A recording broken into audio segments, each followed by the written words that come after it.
bom dia, sejam muito bem-vindos. Eu avisei a vocês no nosso último encontro, que foi na sexta-feira passada, que essa próxima sexta eu estarei em congresso, razão pela qual eu não poderei ministrar ao vivo a nossa aula. Então eu estou fazendo a gravação de uma aula de reposição antecipadamente, hoje são 28 de outubro, e a data da falta será 31 de outubro, e a gente dá continuidade à gravação, né, do nosso encontro, lembrando que a gente não tem nenhum problema com frequência, dada a condição, a distância da disciplina, e lembrando também que não haverá prejuízo para vocês na medida em que a aula ficará gravada, tá bom? Sugiro, inclusive, que vocês assistam na própria sexta-feira, horário da aula de vocês, esse encontro gravado aqui, a semelhança de estarem na aula síncrona, né, usando o horário exatamente para assistir a esse encontro. É isso, então vamos lá, sejam muito bem-vindos. Estou abrindo aqui o nosso arquivo. Eu comecei a trabalhar com vocês a questão da violência intrafamiliar. Deixa eu compartilhar o arquivo. Compartilhar.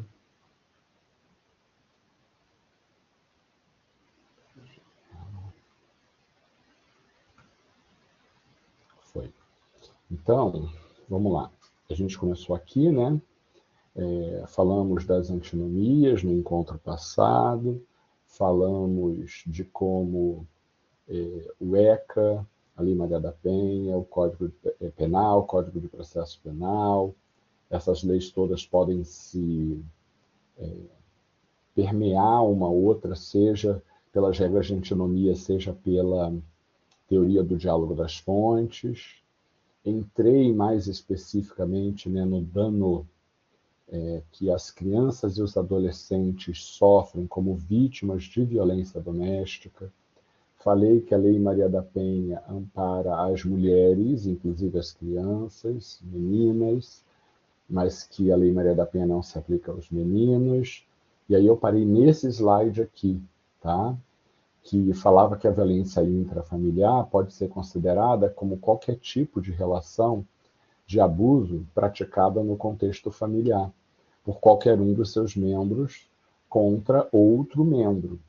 Li para vocês, deixa eu pegar aqui a Lei Maria da Penha. Li para vocês o artigo 5º, eu acho, deixa eu ver. Na verdade, a gente lê o 5º e o 7º, né? O 5º diz que, para os efeitos da lei, é violência doméstica e é violência familiar a violência contra a mulher, isso é importante, né? Qualquer ação ou qualquer omissão, também falamos que pode ser ação comissiva ou uma conduta omissiva, né? Comissiva ou omissiva, baseada em gênero que cause morte, lesão, sofrimento físico, sexual, psicológico e dano moral ou patrimonial. E aí vem incisos 1, 2, 3. No âmbito da unidade doméstica, portanto, dentro de casa, tá? Dentro de casa. Inciso 2. No âmbito da família, mesmo que não more na mesma casa, mas no âmbito da família, compreendida como família, a comunidade formada por indivíduos que são considerados aparentados.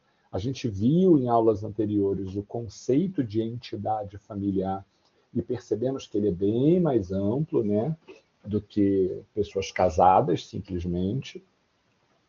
Então, pode ser aqueles que residem no mesmo lar, mas podem ser aqueles que têm relação de família no âmbito mais pleno do conceito de entidade familiar. E o inciso 3º fala em qualquer relação íntima de afeto na qual o agressor convivia ou tenha convivido com a ofendida, mesmo que não tenha morado junto. Então, o namoro ele pode ser considerado como uma prática que atrai para sua aplicação, em caso de violência doméstica, a Lei Maria da Penha.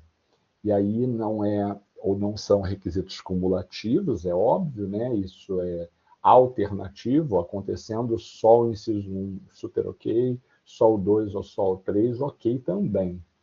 Então vamos lembrar o que é, né, quem pratica contra quem, na verdade, a violência doméstica. E o artigo 7º, a Lei Maria da Penha é uma lei que vocês têm que estudar para a prova, tá? Para P2 e para P3, para quem for fazer a P3. É importante. O artigo 7º fala das formas de violência contra a mulher. E é claro que, por analogia, a classificação que a Lei Maria da Penha traz, ela se aplica a todo vulnerável. Então, por exemplo, a criança, o menino, né, vítima de violência, a gente deve entender essa violência na amplitude do conceito daquilo que traz a Lei Maria da Penha. Ah, porque você vai aplicar a Lei Maria da Penha? Não. É porque a visão de violência mais alargada que a Lei Maria da Penha traz é uma forma analógica de aplicar para qualquer vulnerável, idoso, mesma coisa. Idoso, mesma coisa. Para aplicar essas modalidades, vamos chamar assim, né? O código chama de formas de violência. O código não, a lei. A lei chama de formas de violência, no artigo 7º, Lei Maria da Penha. Então vamos lá, inciso 1, violência física. Entendida como, aí a lei vai lá e define. Inciso 2, violência psicológica. Entendida como, a lei vai lá e define. A violência sexual, entendida como, a lei também define. Inciso 4, violência patrimonial. A lei vai definir. E o inciso 5º, a violência moral, igualmente definida pela lei. Então, violência física, psicológica, sexual, patrimonial e moral. Todas essas são formas de violência. Lembrando que, além da classificação formal de violência pelos 5 incisos, a própria lei traz outras, vamos chamar, formas de violência. Porque ela vai comparar, por exemplo, a omissão como uma violência. Tá?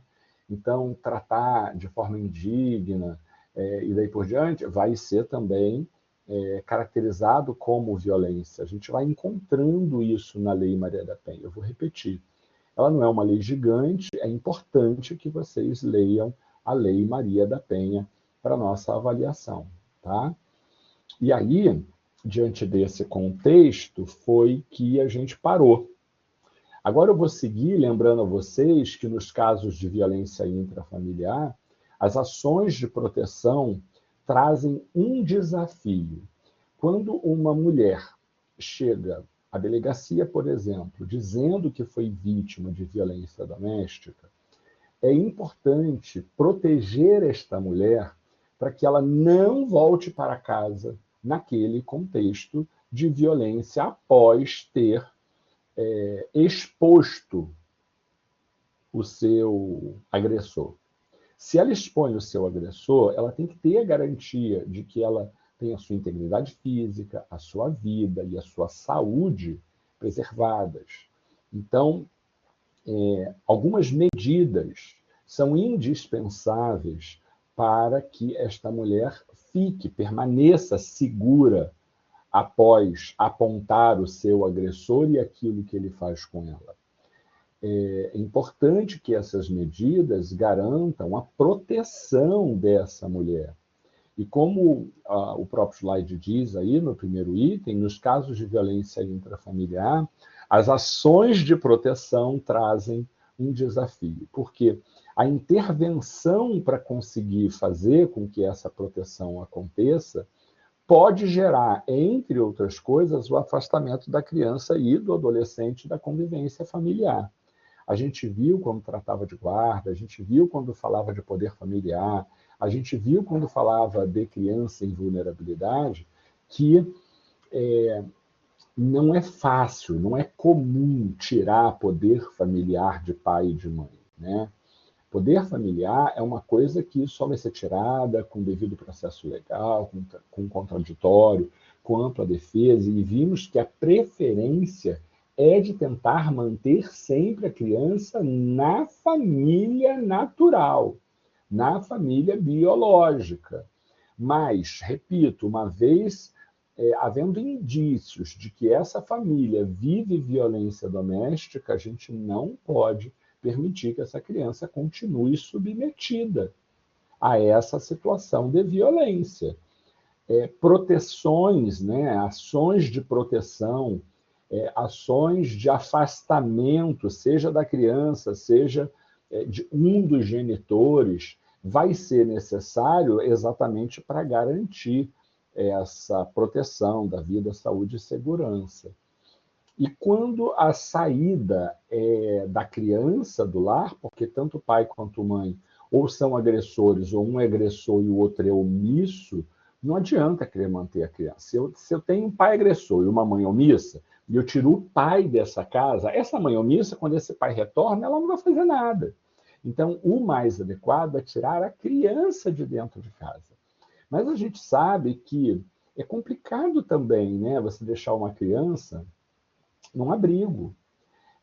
Também ali é um espaço de vulnerabilidade, não deveria ser, mas na prática a gente sabe como funcionam os abrigos, os desafios que o Estado tem para manter uma criança num espaço desse, em que normalmente outros adolescentes e outras crianças provenientes de uma situação familiar invariavelmente complexa e expostos à violência, muitos deles, não raro, envolvidos com tráfico de drogas.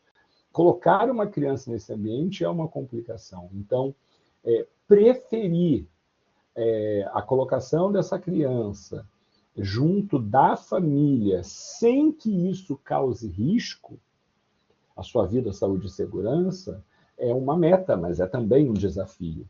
A avó é uma figura que normalmente é buscada como alternativa nesse contexto, né? A avó que não está submissa aos poderes desse agressor que gerou a saída dessa criança e desse adolescente do lar. Se essa avó for uma alternativa, é importante que ela seja a primeira escolha. Então, as ações de intervenção por violência intrafamiliar ou violência doméstica se constituem uma espécie de dilema, né? Para garantir um direito, que é o direito de não sofrer violência, mas também, para eu poder garantir esse direito, eu violo um outro direito, que é o direito à convivência familiar. Quando eu tiro uma criança da sua família, do seu pai, da sua mãe, dos seus irmãos, eu estou impedindo que essa criança exerça um direito que é legítimo, o direito à convivência familiar. Então, medidas de proteção são a tutela de um direito que invariavelmente viola outro direito. Mas o objetivo é garantir o melhor interesse da criança e do adolescente. Há que se pensar, meus caros, em como interromper essa violência. Qual é a medida mais eficiente? Essa deve ser a visão daquele que estabelece a medida, seja ainda na fase do inquérito, quando realizada pelo próprio delegado, seja pelo magistrado, quando no curso de uma ação judicial entende que a violência doméstica está ocorrendo. Aquilo só aparece, né, numa ação judicial sobre qualquer tema. A gente precisa que a autoridade pública possa ponderar direitos e deveres e fazer por essa criança e por esse adolescente aquilo, como eu disse, que seja do seu melhor interesse, tá? Então, a ideia é sempre interromper a violência, mas trabalhar esses padrões de violência na família, dentro da família preferencialmente, de modo que a ação não seja para afastar a criança ou adolescente do seu convívio familiar. Eventualmente, se essa violência foi pontual, é até de se avaliar se a retirada da criança do lar conjugal é efetivamente necessária, ou se algum evento extraordinário que merece a punição do agressor. Merece, isso aí não está em jogo. Mas que não necessariamente o afastamento, né? Não necessariamente o afastamento. Há quem defina, ou há quem defenda que uma vez punido esse agressor, pai, mãe, irmão, avô, a raiva que a punição vai trazer recairá sempre contra a criança. Porque há uma relação projetiva de que a culpa é dela, da vítima, né? Mas há essa relação projetiva por parte do agressor. Seja como for, importante a gente observar que a sensibilidade humana de quem determina a medida, mas também a atuação cuidadosa e eficiente, competente da equipe multidisciplinar, aí incluída a figura do psicólogo, é determinante para o sucesso das escolhas dessas medidas protetivas. Tá bom?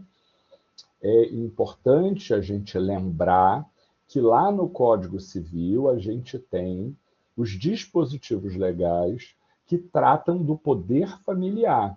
Já falei para vocês em aula anterior que essa expressão já teve o nome de pátrio poder lá no Código Civil de 16, que essa expressão não estava em conformidade com a orientação da Constituição de 88, né, anos depois, e que essa alteração da Constituição, no sentido de garantir isonomia entre os entes de uma mesma entidade familiar, em nome do princípio da isonomia entre os genitores, a lei, o Código Civil de 16, que trazia a expressão pátrio poder, foi ajustada para a expressão poder familiar. Pátrio poder, poder do pai. Poder familiar é o poder do pai e da mãe, de toda a família. Tem aqui uma solução em torno da questão do patriarcado.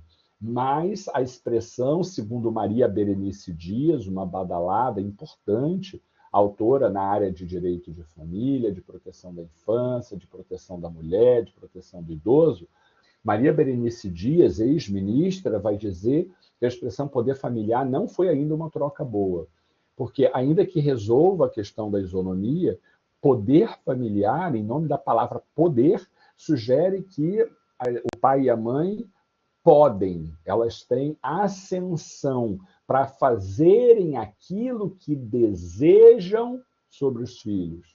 Quando o tal do poder familiar é um instituto que aponta muito mais para deveres do que poderes. Lembrando, de novo, do princípio do melhor interesse da criança e do adolescente, deve ser feito o que é melhor para esse sujeito vulnerável. Então, ela sugere que seja usada a expressão responsabilidade parental. Mas, como eu disse lá em aulas atrás, a expressão que ainda está na lei, do Código Civil agora de 2002, é a expressão poder familiar. Então, o artigo 1630 do Código Civil vai dizer que os filhos estão sujeitos ao poder familiar enquanto são menores, porque quando alcançam a maioridade ou quando são emancipados, esses filhos não estão mais sujeitos ao poder familiar. Não sendo mais adolescentes ou estando emancipados, eles não terão ninguém exercendo sobre ele poder familiar, do ponto de vista civil, porque a maioridade ou a emancipação representam que aquela pessoa está pronta para exercer os atos plenamente, para exercer os atos da vida civil, certo? O artigo 1631 diz que durante o casamento ou a união estável, o poder familiar compete a ambos os pais, que não se discute guarda nesse caso, porque os dois têm ainda o poder familiar e estão exercendo conjuntamente esse poder familiar. Tá?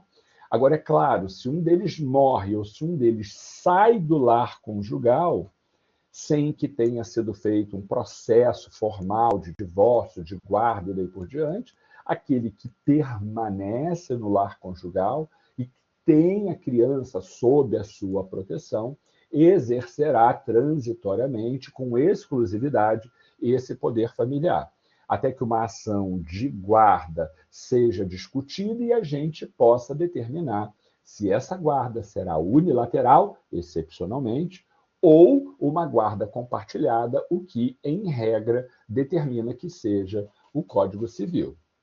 O 1632 lembra que a separação judicial, o divórcio, ou até a dissolução da união estável, a depender aí se a gente tem casamento ou união estável, né, não altera a relação entre pais e filhos. O fim da união conjugal não representa o fim da relação com o filho. Filho é para sempre, já diz o senso comum, né? Filho é para sempre. Os pais terão o dever de solidariedade familiar em relação aos filhos, mesmo com o fim da relação conjugal ou com o fim da união estável. O filho não reconhecido pelo pai fica sob o poder familiar exclusivo da mãe. As hipóteses, né, de não reconhecimento pelo pai no registro civil, a criança só tem na sua certidão de nascimento o nome da mãe, essa criança seguirá a sua vida sob o poder familiar exclusivo dessa mãe. Agora, é o contrário também, né? Se ele não tiver o nome da mãe no seu registro civil, apenas o nome do pai, o pai seguirá exercendo de maneira exclusiva esse poder familiar, tá bom? Agora, como são vulneráveis, como são pessoas de direito, sujeitos de direito vulneráveis, filho que não tem nem pai nem mãe exercendo sobre ele o poder familiar, ele terá, e nem alguém que possa ter a sua guarda, como é o caso dos avós, de tios e tal, então ele não tem ninguém exercendo o poder familiar, não tem ninguém exercendo a guarda, essa criança, esse adolescente, deve ser encaminhado para ser protegido por um tutor. Vocês vão estudar em Direito de Família, Direito Civil 7, que a tutela, a curatela e a tomada de decisão apoiada são institutos de proteção dos vulneráveis. A tutela é para proteção de menores, de crianças e adolescentes. A curatela é para a proteção de maiores incapazes, tá? E a tomada de decisão apoiada tem algumas circunstâncias específicas em que o próprio vulnerável pode pedir esse apoio, né? Esse acompanhamento. É isso. Bom, da suspensão e da extinção do poder familiar. Da suspensão e da extinção do poder familiar. Queria dizer para vocês que a prioridade, como disse, é de manter a criança na família natural. Mas, sim, se esse genitor, se essa genitora colocam em risco a vida, saúde, segurança, integridade física dessa criança ou desse adolescente, esse poder familiar pode ser suspenso ou pode ser extinto. Começa a tela que a gente tem aí, falando, na verdade, da extinção, no artigo 1635, tá? E o artigo 1637, ali no finalzinho do caput do 37, 1637, vai estar em vermelho a palavra suspendendo. Então, aqui o 1637 fala da suspensão e o 1635, o caput, fala da extinção. A primeira grande diferença entre uma coisa e outra é que a extinção é definitiva, enquanto a suspensão é transitória. Falei para vocês, e repito pela terceira ou quarta vez, que o objetivo da lei, que a proposta do judiciário é tentar manter quanto possível a criança dentro da família natural. Claro, se houve um problema, eu preciso realizar esse afastamento.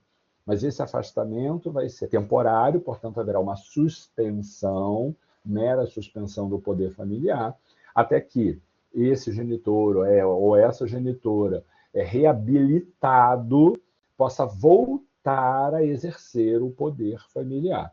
Reabilitado porque cumpriu pena ou porque ele está já, por avaliação da equipe multidisciplinar e do próprio juiz, ele já está apto a voltar a exercer o poder familiar sem riscos de qualquer natureza para essa criança ou para esse adolescente.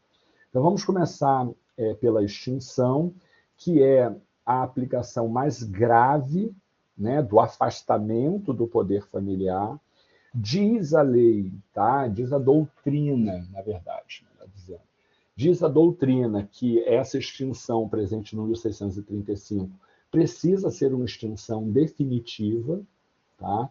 A extinção tem natureza de definitividade, então que ela é medida excepcional. A gente só deve aplicar a extinção quando houver certeza de que aquele adolescente, de que aquela criança não tem mais condições de ficar sob o poder familiar desse genitor e ou dessa genitora a agressores.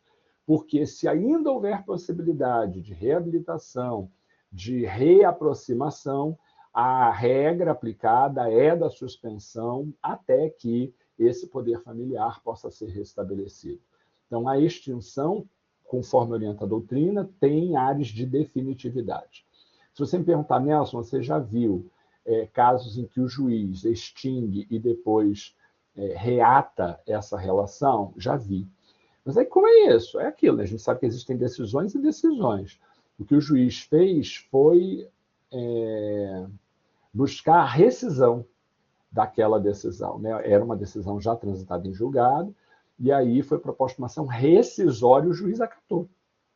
Não é uma via jurídica adequada, não é, digamos, uma decisão técnica fazer isso. Na medida em que a extinção é quando se tem certeza. Mas aí o juiz diz, tá, mas eu tinha certeza, só que eu estou vendo que agora está reabilitado, e aí eu não vou, né, autorizar, a prioridade é manter dentro da família. E aí deu o jeito dele para poder restabelecer essa decisão. Mas ou a decisão que extinguiu o poder familiar foi inadequada, ou a decisão que reatou esse poder familiar, que reabilitou o poder familiar, são ruins. Uma delas é a técnica, porque pela orientação jurídica mais escorreita, a extinção tem áreas de definitividade, tá bom? E quando que o poder familiar se extingue? Óbvio que pela morte dos pais, né? Como é que alguém que está morto vai exercer poder familiar? Pela emancipação, como eu expliquei há pouco, e isso está previsto lá no artigo 5º, parágrafo único do Código Civil. Tá? Deixa eu até ajeitar isso aqui. Artigo 5º, parágrafo único do Código Civil. Pela maioridade, também o poder familiar se extingue. E pela adoção. Quando uma criança é posta para adoção, é necessário que antes a gente corte esse vínculo de poder familiar com a família natural. Então, é necessário primeiro extinguir o poder familiar para depois conceder a adoção. Não é raro, inclusive, que haja duas ações diferentes combinadas no mesmo processo, que é a ação de extinção do poder familiar combinada com a ação de adoção. O único processo que vai fazer, ao mesmo tempo, as duas coisas. Na sentença, o juiz declara extinto o poder familiar e julga procedente o pedido de adoção. Tá? Ou também por uma decisão judicial, que é o que a gente está discutindo aqui. O poder familiar, por má condução desse poder familiar, porque esse genitor, porque essa genitora coloca em risco vida, saúde, segurança, integridade física, bem-estar de criança ou adolescente, uma decisão judicial pode determinar a extinção do poder familiar. E o 1635 aponta para o 1638. O 1638 tem a seguinte redação: perderá, por ato judicial, por uma ação judicial, o poder familiar, o pai ou a mãe que fizer uma dessas coisas que estão previstas nos incisos 1 a 5, que são castigar de maneira imoderada. É mais do que castigo, tá, gente? É violência. Deixar aqueles que deixarem o filho em abandono. aqueles que praticarem atos contra a moral e aos bons costumes, aqueles que incidirem reiteradamente nas faltas previstas no artigo antecedente, no 1637. Lembrando que o 1637 não fala da extinção, fala da suspensão. Mas aquele que reiteradamente tem o poder familiar suspenso pode, em algum momento, vir a perder, a ter extinto esse mesmo poder familiar. Não é que nenhuma dessas ações isoladas seja gravíssima, mas várias vezes praticando ações graves, porque senão também não leva à suspensão, né? Praticando várias vezes atos que levam à suspensão, isso pode gerar a necessidade de extinguir esse poder familiar, tá? E aqueles que entregarem de maneira irregular o filho a terceiros para adotarem informalmente, tá? Esses também podem vir a perder o poder familiar.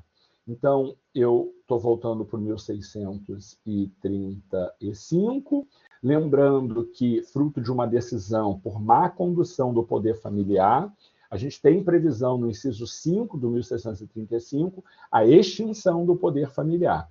E esse inciso aponta a decisão judicial como causa dessa extinção a partir das hipóteses que estão previstas no 1638. Então, 1635 e 1638 devem ser lidos conjuntamente. O 1636 vai lembrar que pais que casam novamente ou geram, né, realizam uma nova união estável, que isso não muda nada no poder familiar. Os dois continuam exercendo o poder familiar pleno contra sobre criança ou adolescente, independente de terem contraído novo casamento ou nova união estável. A única coisa que vai precisar discutir a guarda, né? Quem é que vai ficar com a guarda, se ela será unilateral ou compartilhada, mas o poder familiar continua sendo exercido plenamente, ou, no caso da guarda unilateral, quase plenamente, pelos dois. Tá? O 1637 ele não vai falar da extinção, como eu já havia apontado. Ele vai falar da suspensão do poder familiar. O juiz determina um tempo para reavaliar esse genitor afastado, suspenso do poder familiar, ou essa genitora suspensa do poder familiar, e, de novo, a equipe multidisciplinar, daí a psicologia jurídica, né? O psicólogo tem as melhores condições de apreciar se essa criança, se esse adolescente ficará bem com esse pai e com essa mãe. Olha, o afastamento da família natural é uma situação psicológica muito grave, ela é radical, ela é um evento traumático na vida de qualquer criança ou de qualquer adolescente.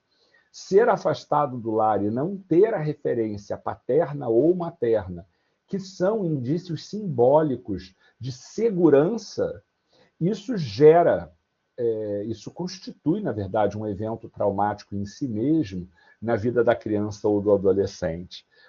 A violência familiar é muito...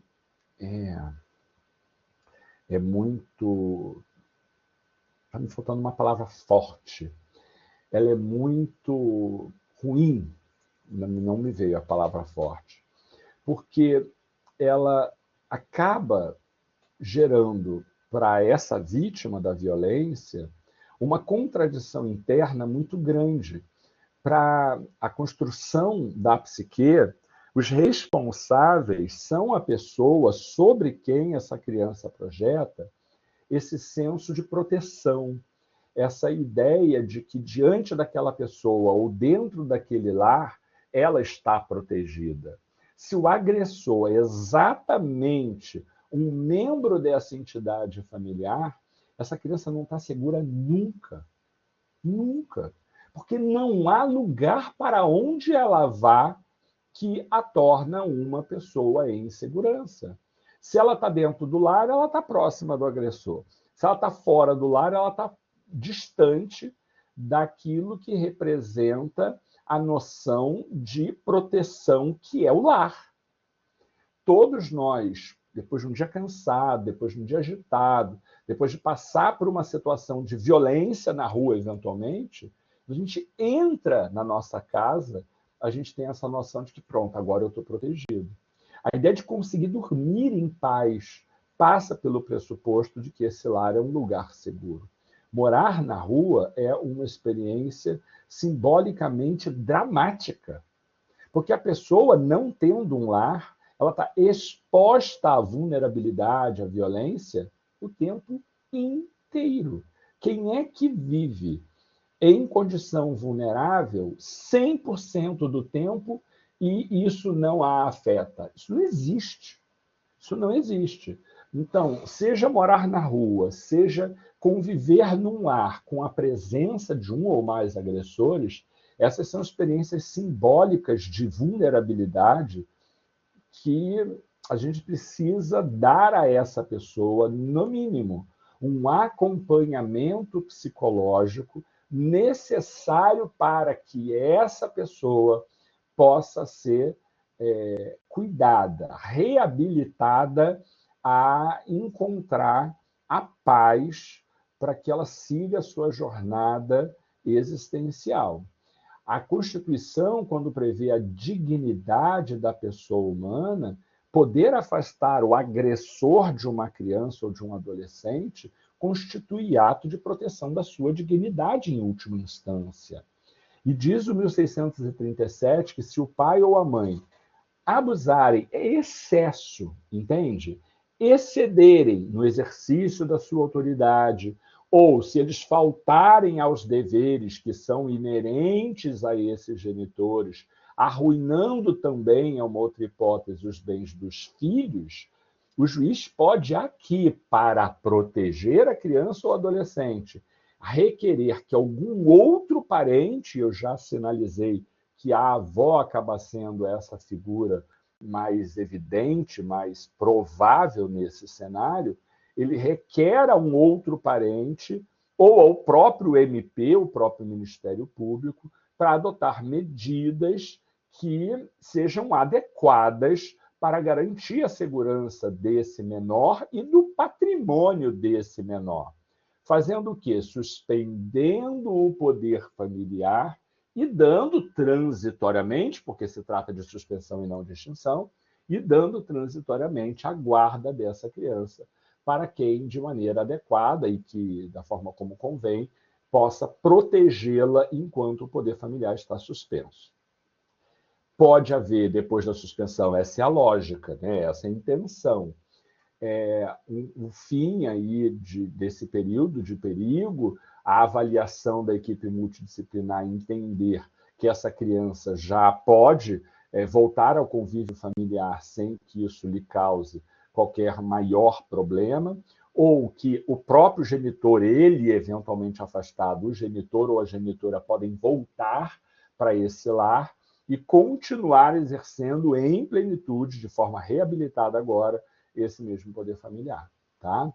O parágrafo único do 1637 vai lembrar que está igualmente suspenso o exercício do poder familiar em relação ao pai ou em relação à mãe, que forem condenados por uma sentença penal, né, de afastamento, de reclusão ou de detenção, sentença irrecorrível, portanto, transitada em julgado, por crime superior a 2 anos. Claro, porque se esse pai ou se essa mãe está mais de 2 anos longe desse lar, porque está recluso, então a gente precisa ter a garantia de que alguém estará cuidando dessa criança. Suspender o poder familiar é uma forma de dizer precisamos de alguém para substituir essa pessoa, certo? Claro que se ele tem 2 genitores, um dele está recluso e o outro está livre, este outro vai exercer exclusivamente o poder familiar. Mas deixar alguém preso por mais de 2 anos sobrecarrega a figura do outro genitor, da outra genitora. E aí a gente precisa avaliar se essa criança necessita de alguma estrutura de suporte para permanecer amparada no período do encarceramento desse genitor afastado do seu poder familiar, ou da sua responsabilidade parental, como prefere chamar a Maria Berenice Dias. Já falamos do 1638, então eu vou adiante. Tá? praticar contra... Vou retomar. Na verdade, a gente está falando aqui do parágrafo único do 1638. Ele diz: perderá também, por ato judicial, o poder familiar aquele que... E aí tem o inciso 1 e o inciso 2. Quando fala perderá, gente, é o quê? Voltando para cá.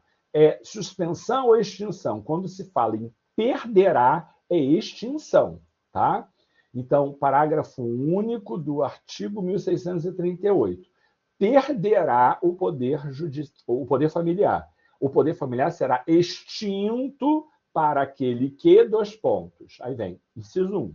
Aquele que praticar contra outrem, igualmente titular do mesmo poder familiar, homicídio, feminicídio, lesão corporal, estupro ou outro crime contra a dignidade sexual. Olha o que o inciso 1 está falando. Eu nunca fiz nada contra a criança, mas eu fiz contra um outro filho. Praticar contra outrem igualmente titular do poder familiar. Na verdade, estou falando agora desses dois, inciso 1, vou falar dos dois juntos. Se eu fizer alguma coisa que leva o poder familiar a ser extinto para um filho, eu posso ter o poder familiar extinto para todos. Porque, parando para pensar, quem não está habilitado para cuidar de uma criança também não está para outra, né? Qual é a diferença essencial? Tudo bem que, às vezes, há pessoas que tratam um filho diferente do outro, mas aquele que pratica ações graves, que levam à extinção do poder familiar em relação a um filho, ele, no mínimo, merece a atenção de que a outra criança, o outro filho, também está correndo risco. Então, o inciso 2 vai falar que, se eu praticar um ato que leva à extinção familiar de um filho, eu posso também perder o poder familiar de outro filho. E o inciso 1 vai dizer: se eu não pratico nada contra a criança, mas eu pratico contra a outra pessoa detentora do poder familiar, ou seja, contra o outro genitor ou genitora, qualquer um desses crimes, homicídio, feminicídio, lesão corporal grave, estupro, outro crime contra a dignidade sexual, são sentenças penais que precisam estar transitadas em julgado, não basta a mera acusação. Se eu praticar esses atos não contra a criança, mas contra o outro genitor, eu também posso perder o poder familiar desse filho. Tá? Então, eu não necessariamente, como a gente viu nas telas anteriores, preciso praticar o ilícito, preciso colocar em risco a própria vida, saúde, segurança, integridade ou bem-estar da própria criança, cujo poder familiar está em discussão no processo. Eu posso praticar esses atos, seja contra a outra genitora ou genitor, ou contra outro filho. Olha o que diz o inciso 2. Praticar contra filho, filha ou outro descendente que não aquele cujo poder familiar está em discussão. Tá? Praticar o quê? Muito parecido. Homicídio, feminicídio, lesão corporal, estupro ou outro crime contra a dignidade sexual. Então, lembra que se eu não fiz nada contra aquela criança, eu não fiz nada contra aquele adolescente, eu ainda posso ter extinto o meu poder familiar sobre ele nas hipóteses do parágrafo único, inciso 1º e inciso 2, tudo isso do 1638. Tá bom? Bom, queria fazer aqui uma citação do Sesca, que eu acho importante essa fala do doutrinador, tá? Para enfrentar a violência doméstica, são necessárias, além das medidas punitivas que a gente está vendo, como perder poder familiar, como ter suspenso poder familiar, como ter medida de afastamento do lar conjugal imposta pela Lei Maria da Penha, qualquer medida punitiva, mas lembra que a medida punitiva ela é reativa, ela é após a prática da agressão que já aconteceu, que já está consumada. Então, para enfrentar a violência doméstica, são necessárias, além de medidas punitivas, reativas, posteriores, são necessárias também ações que estejam voltadas para a proteção, que estejam voltadas para o apoio daqueles que são vítimas de violência doméstica. Tá? Na verdade, não só da vítima direta da violência, mas de toda a sua família. Porque, do ponto de vista psíquico e emocional, toda vez que uma pessoa é vítima de violência dentro de casa, presta atenção nisso, todo o núcleo é vítima indireta, no mínimo, indiretamente, dessa violência.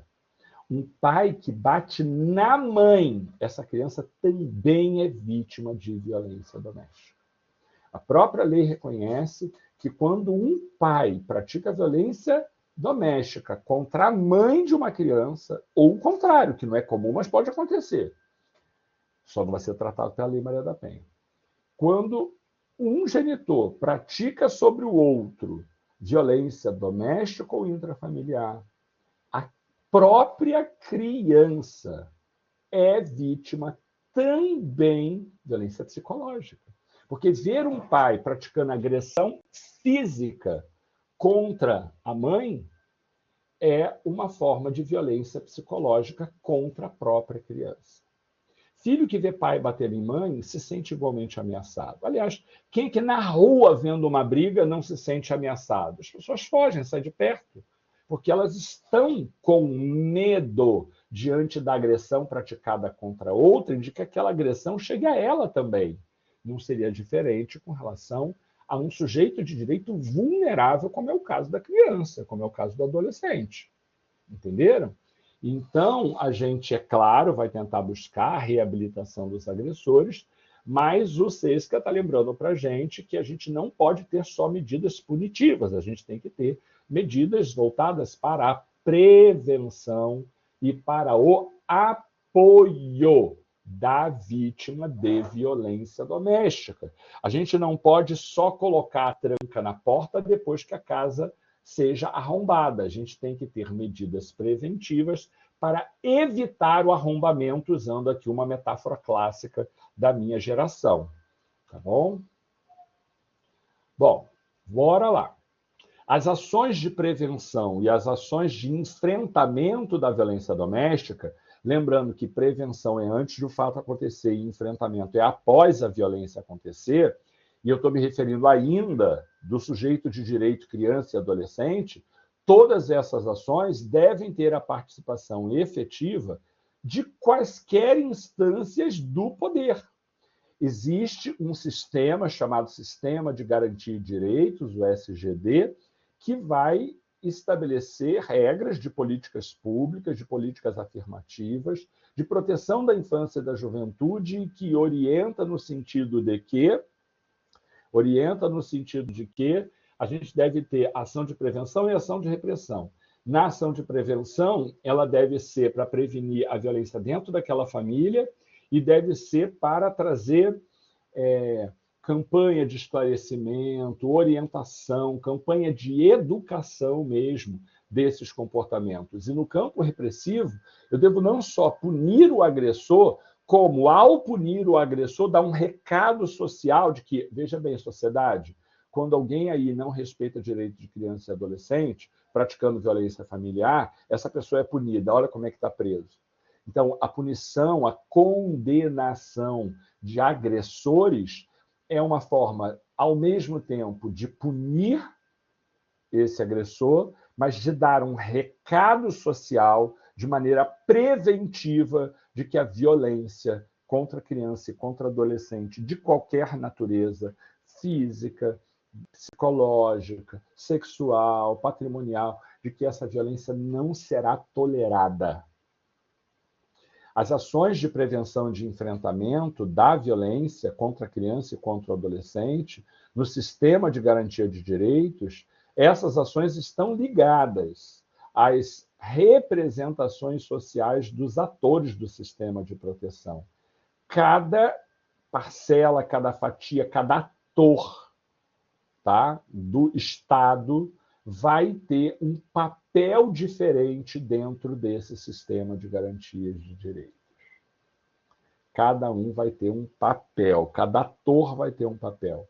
O papel do delegado é um, o papel do juiz é outro, o papel do conselheiro tutelar é outro, o papel da família é outro, o papel da comunidade é outro, o papel da igreja é outro, o papel da ONG é outro, o papel do Ministério Público é outro, mas todos eles, juntos, harmonicamente atuando de maneira preventiva e repressiva, visam a proteger essa criança ou esse adolescente. A gente tem, nesse sistema de garantias e direitos, como terceira informação dessa tela, 3 eixos diferentes. O primeiro é da identificação e da denúncia. Eu primeiro preciso identificar a existência de uma forma de violência doméstica e denunciar esse agressor para que a busca da punição penal possa acontecer em conformidade com o que determina a lei. Agora, identificar e denunciar tem uma cara de repressão, de ação repressiva, na medida em que a violência já aconteceu. Mas a gente também vai ter o eixo da proteção. Proteção para que essa criança, antes de sofrer a violência, já possa ter amparo. Mas também aquela que já foi vítima também ser protegida. Protegida sendo colocada em família substituta, protegida sendo colocada a sua guarda com a avó, protegida porque é amparada pelo próprio Estado, protegida porque conduzida para o local próprio para receber assistência psicológica, para receber tratamento, para receber o que for necessário. Então, é proteção ampla, anterior e posterior à eventual prática de violência. Mas a gente também precisa buscar a responsabilização dos agressores, porque, como eu disse, responsabilizar os agressores pelo ato de violência é uma maneira preventiva de dar o recado social de que este agressor punido é modelo do que não se deve fazer por outras pessoas. Então, a responsabilização, além de dar conta, né, de uma satisfação para a vítima de que o seu agressor não ficou impune, é também um recado social de que aquele ato não vai ser tolerado pela sociedade. Bom, identificação e denúncia, como a gente viu, a capacidade de identificar sinais de situação de violência. Quando uma criança é levada para o hospital e o médico vê marcas estranhas que podem ser fruto de violência, esse médico é obrigado a comunicar à autoridade responsável de que há indícios ali de violência. Tá? Quando um professor na escola identifica uma mudança de comportamento, marcas no corpo, ou qualquer coisa que possa caracterizar na sua mudança de comportamento social ou psicológico, alguma coisa pode estar acontecendo, identificar essa situação e denunciar a potencial situação de violência é uma obrigação daquele que percebe. Mesma coisa o vizinho, mesma coisa os tios, a avó, sob pena de também eles, professores, médicos, familiares, comunidade, praticarem violência doméstica omissiva. Quando a gente falou há pouco da proteção às vítimas, essa proteção é feita pela família, mas essa proteção também pode ser feita por meio de uma intervenção qualquer, como, por exemplo, oferta de apoio psicológico. Isso é uma forma de proteção, isso é uma forma de amparo, né? E quando a gente falou há pouco sobre responsabilização dos agressores, a gente está falando de uma punição legal, a gente está falando mesmo de encarceramento pela prática de lesão corporal, de tentativa de homicídio, de feminicídio, ou até desses crimes praticados de maneira consumada, né? Claro que para haver a punição é necessária a comprovação dos crimes, então é necessário o trânsito em julgado das ações, ninguém é condenado de maneira definitiva sem o devido processo legal e sem a ampla defesa, né? Mas o relato das testemunhas já pode ser suficiente para a busca das medidas protetivas de que a gente falou mais cedo. Às vezes, eu ainda não vou afastar em definitivo, não vou nem suspender, nem extinguir o poder familiar, mas eu posso determinar um afastamento do lar por 30 dias, até que seja investigado. Então, logo tenha tido uma notícia de que essa criança ou de que esse adolescente está sofrendo violência doméstica, né? A gente falou até que, além da punição, é necessário oferecer ao agressor a oportunidade de refletir sobre as suas ações. Como eu disse, a tentativa é sempre de reabilitar o agressor, é de sempre restabelecer o convívio familiar. Então, um único evento dificilmente vai levar à extinção do poder familiar, ele vai levar à suspensão. E essa suspensão vai ser orientada por equipe multidisciplinar, ele vai participar de cursos, vai participar de palestras, com o objetivo de tentar reabilitar esse agressor. Mas é claro, a reincidência é um indício de que manter a criança ali é ruim para ela, porque esse pai ou essa mãe é um agressor contumaz. Esse filho, a criança ou adolescente, rotineiramente estão sendo expostos a formas de violência. E aí, até a gente leu lá, né, não é nada grave para gerar extinção, apenas a suspensão. Apesar de que a suspensão já é alguma coisa que sai um pouco da normalidade, né? Não é qualquer tapinha que leva à suspensão do poder familiar, entende? E aí, a suspensão reiterada, ou seja, a reincidência da prática de atos não tão graves, podem ser uma evidência de que deve haver a extinção desse poder familiar. E aí, essas ações de prevenção, elas seguem 3 eixos. O eixo de nível primário, o eixo de nível secundário e o eixo de nível terciário. O que eu estou chamando de... Eu nada, a doutrina, né? O que a doutrina chama de eixo de nível primário são as estratégias para reduzir a incidência da violência, como acompanhamento da família, atuação da escola, campanhas de esclarecimento, e isso é nível primário de prevenção. Nível secundário de prevenção está ligado às ações com as populações em vulnerabilidade social. Essas ações visam a evitar o risco de violência contra essas comunidades, contra essas famílias. Essas ações são, normalmente, ações afirmativas, em que o Estado, o poder público ou as pessoas jurídicas de direito privado que prestam serviços públicos fazem coisas que vão levar à proteção dessa criança e desse adolescente, como, por exemplo, campanhas contra a violência doméstica. Como, por exemplo, produzir leis que coloquem em elevadores o número de contato para denunciar casos de violência. E assim por diante. Qualquer ação junto às populações que, veja, não vai atuar dentro da família, no núcleo menor, vai atuar coletivamente, tentando evitar essas formas de violência. Esse é o chamado nível secundário de prevenção. Já o nível terciário de prevenção está ligado a ações que visam a diminuir as consequências das ações da violência que já foram praticadas. Aqui, esse eixo não atua na proposta preventiva, mas sim na repressiva.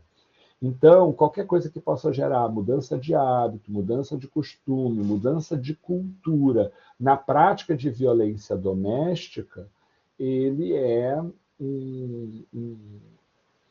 ela é uma ação de nível terciário de proteção preventiva dessas vítimas de violência. Tá? Então, os 2 primeiros estão no campo efetivo da prevenção e o terceiro está no campo da prevenção indireta, porque para aquela criança a violência já aconteceu. Mas eu repito isso. Quando eu ajo sobre este caso, eu previno novos casos, porque o recado para o agressor é de que ele não ficará impune. Então, é prevenção atuar de maneira repressiva em um caso. A prevenção para a coletividade, é repressão para este caso. Acho que ficou claro, né? E para a gente terminar, as ações de enfrentamento e de prevenção, enfrentamento repressivo, prevenção preventiva, né? Se reforçam mutuamente, como eu acabei, na verdade, de explicar. está ali, mas já falei sobre isso. A única coisa que eu ainda não falei é sobre a mediação. Há famílias que estão em desequilíbrio porque sei lá, né? Porque vem de uma experiência difícil, há pais que passam eles mesmos por experiências muito difíceis. Há situações em que essa família está vivendo na miséria. Há situações em que um membro dessa família tem um problema psiquiátrico. É necessário agir para proteger todos os membros dessa família.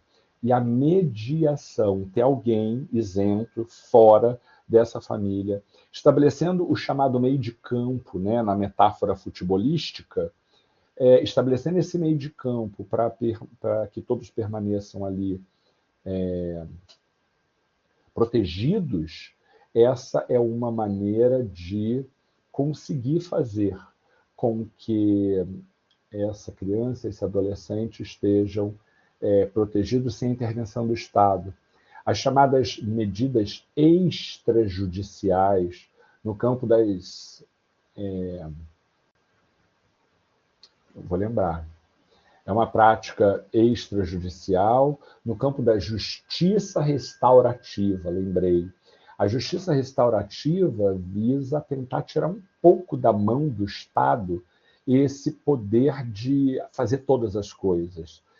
A mediação com alguém ali habilitado para fazer esse meio de campo, essa negociação entre aqueles que são potenciais, né, famílias que podem viver agressão, ou até aqueles que já viveram as coisas não tão graves, esse mediador pode fazer com que as coisas entrem no eixo e essa família volte a viver de maneira harmônica. Promover a mediação e quaisquer outras ações de justiça restaurativa é muito bem-vindo.